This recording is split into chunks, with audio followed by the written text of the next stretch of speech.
Do I need to constantly connect to my proxy every time I want to log into my new Etsy store? I've had a store ban before. Thanks, Val. Yes, every single time.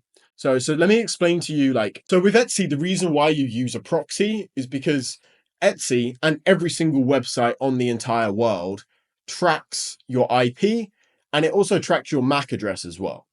So it sounds confusing, but it is quite simple, okay? So your IP is the Wi-Fi address that you're logging onto.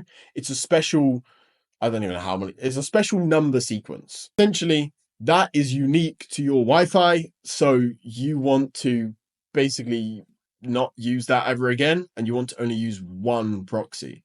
So this means when you're logging onto your Etsy account and when you're starting up your Etsy account, you want to use that new like if you've previously been banned, you cannot use that Wi-Fi anymore. If you've been using just your computer, logged onto your home Wi-Fi and you got banned, do not use that same one again. Please don't. Like, that's how you associate accounts. That's how you run into problems. If you have had that situation before, you have to use a proxy when, like, the entire time you're using your account, the entire time.